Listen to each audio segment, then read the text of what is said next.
大家好，这里是小易说。今天我们来深度拆解的是油管400万粉丝大神 Dan KOE 的艺人公司完整路线图。Naval 说过一句话：互联网造就了80亿个垄断企业。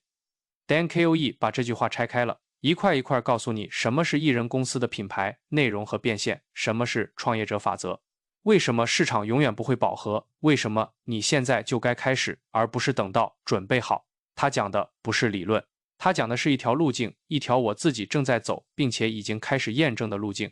这篇文章里有一句话，我希望你读到的时候能停下来想一想，真正的学习是通过直接体验某件事，不要把别人的建议当成金科玉律，而是自己去测试。我的理解是，不要相信任何人跟你说的任何话，包括你的心理医生、你的疗愈师，甚至你的老师，任何人。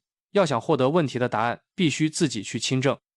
下面是我的策展笔记，原文完整保留，每个章节我都标注了重点，加了自己的思考。你可以快速扫一遍我的标注抓骨架，也可以沉下来逐字细读，但别只是读完就关掉。读到某句话戳到你的时候，停下来问问自己，跟我有啥关系？然后去做点什么。10亿个垄断企业，为什么不要一开始就妄想成为马斯克？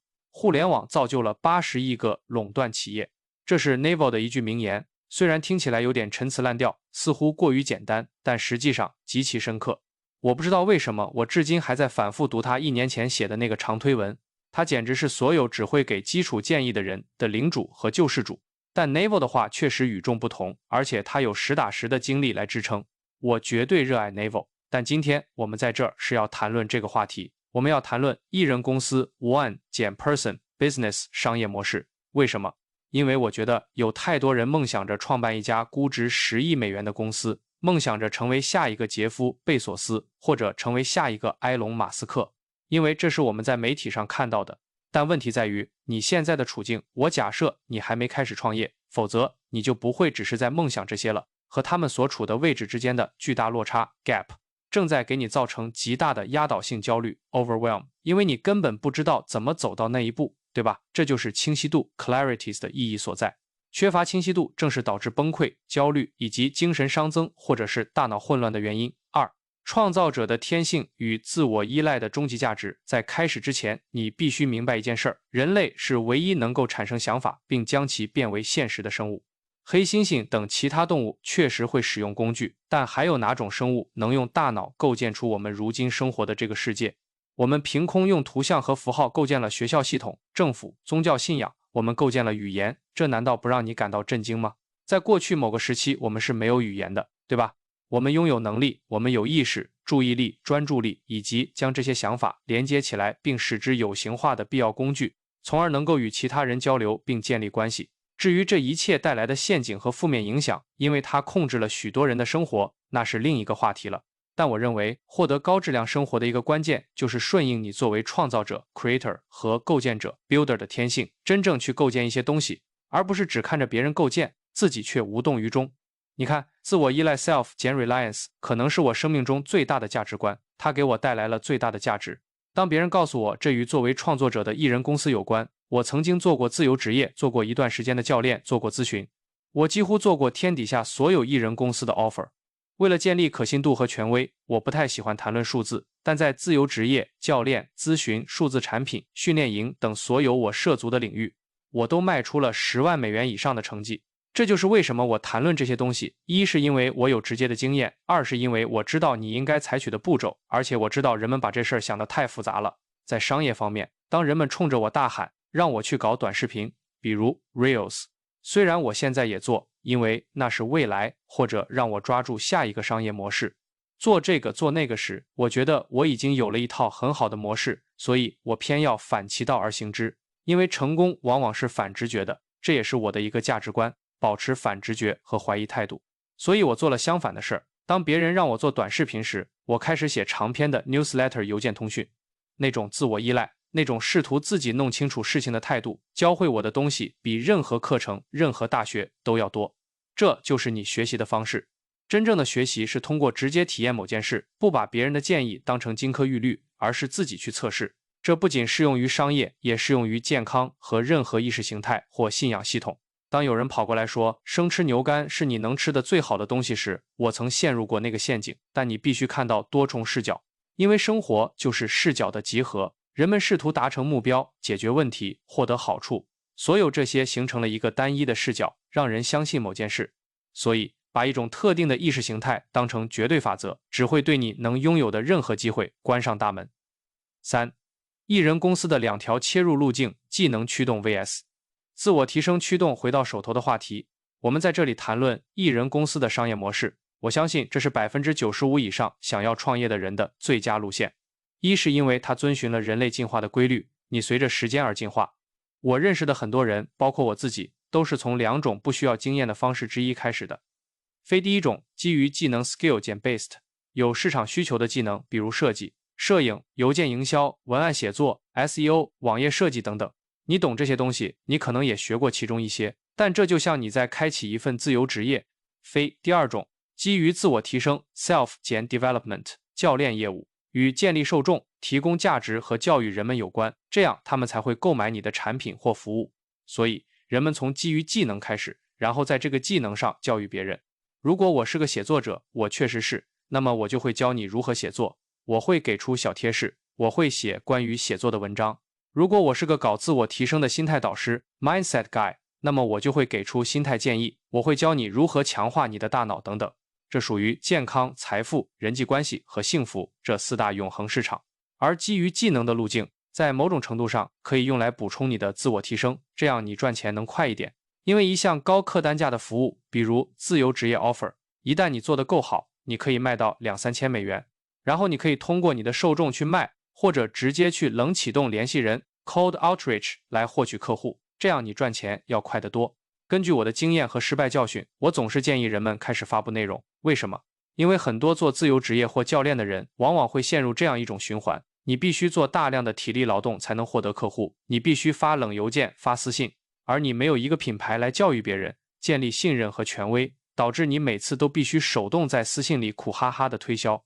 如果你在这个过程中建立了受众，一旦你达到了某个临界点，有了特定的流量、品牌忠诚度和权威，客户就会开始主动找你。随着你的受众越来越大，你可以将你的服务产品化 productize， 减少花在客户代工上的时间，然后卖一些比如数字产品的东西。或者如果你在自我提升领域，比如心态或健康教练，你可以创造一个实体产品，它不一定非得是数字产品或课程。举个例子，我经常谈论自我提升，经常谈论专注力，我想创立一个含有茶氨酸的咖啡品牌。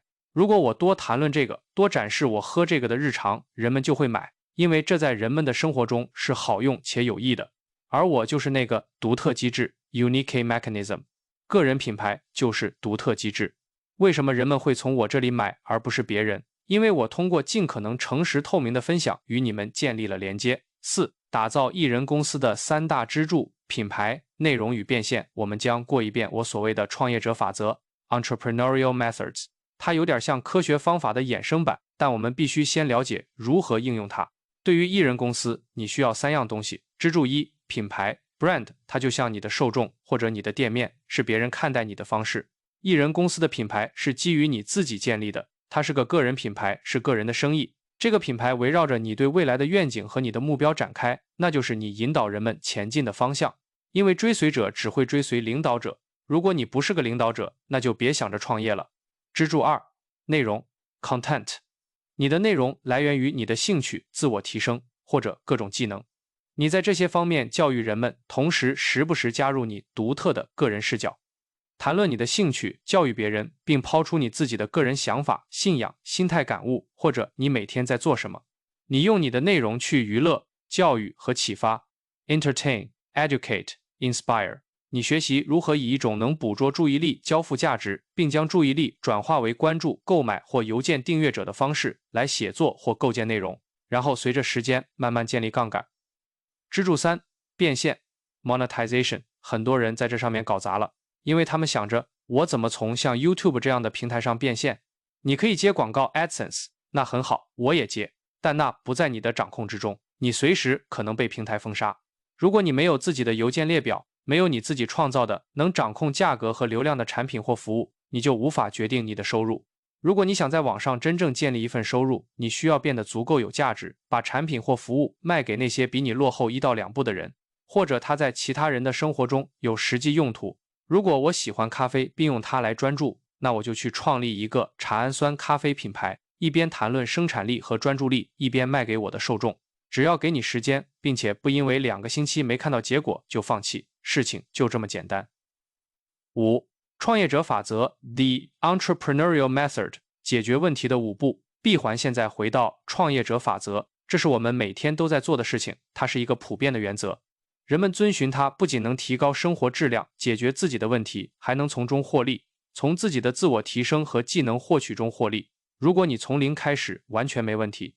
你去写内容，谈论你正在学习的东西，你的品牌就是你对未来的愿景。如果你正在开启一项自由职业，并计划做到月入1万美金，那是你的愿景，那你的品牌就是嘿，跟我一起看我如何把这个自由职业做到月入1万美金。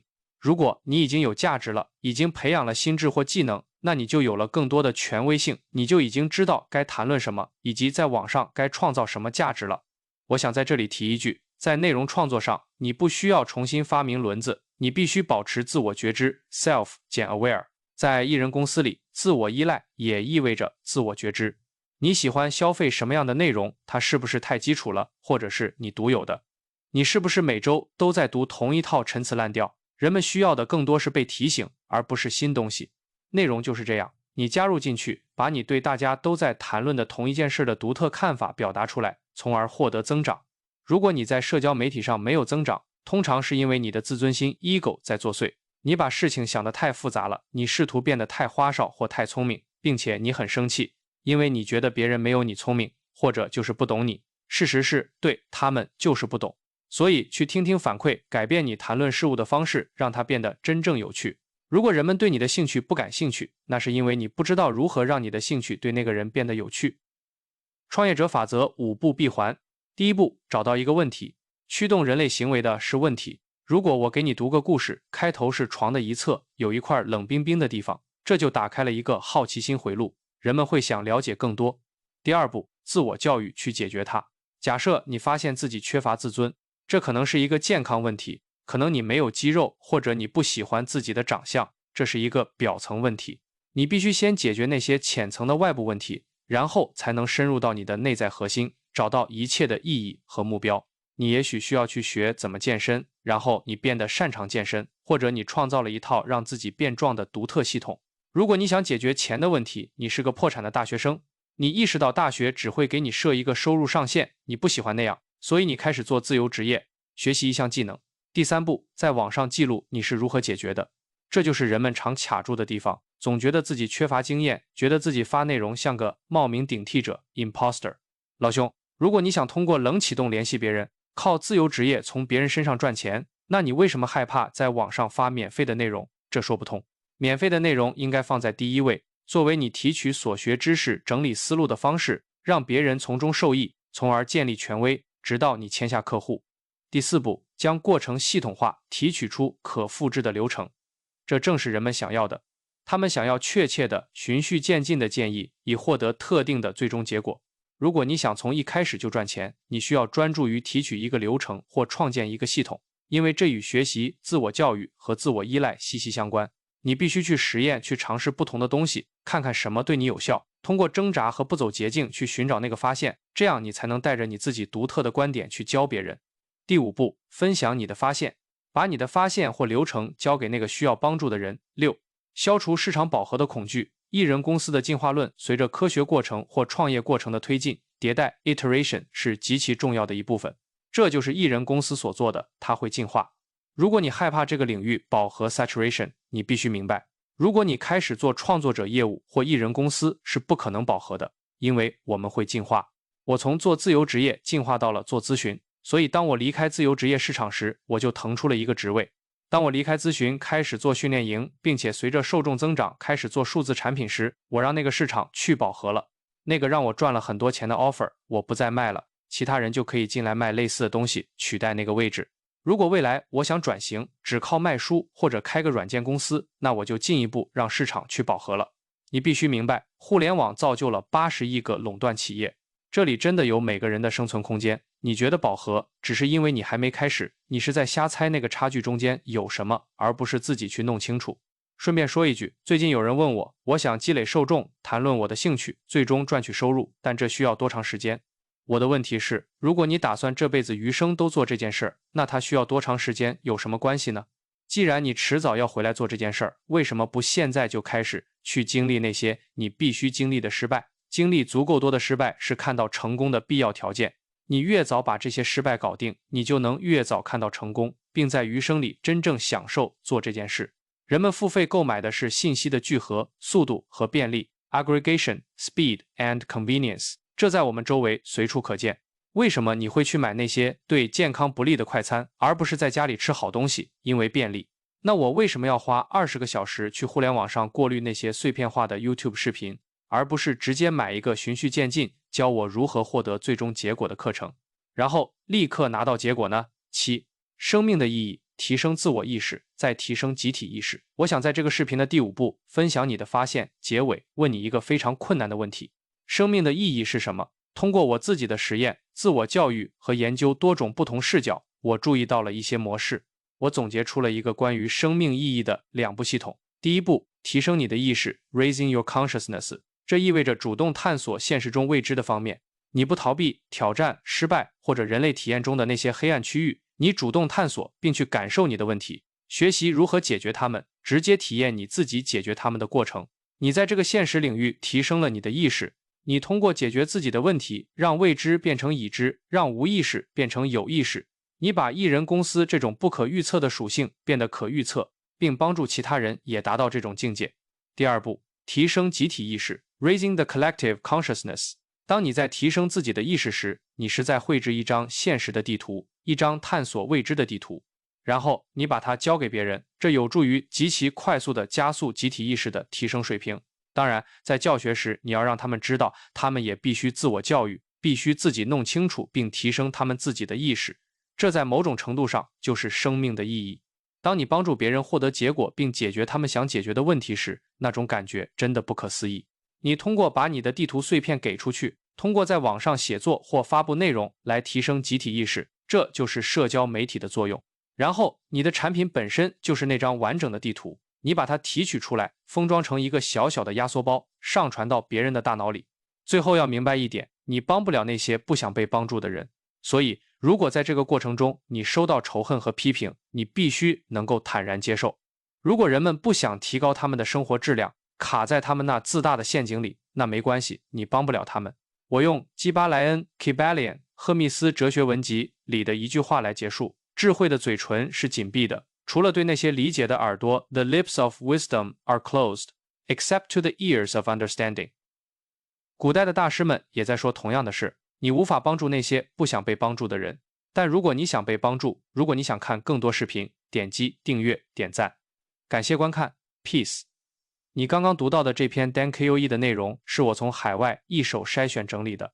在我的订阅里还有更多 Dan KOE 的作品，关于写作，关于艺人企业，关于如何用内容变现。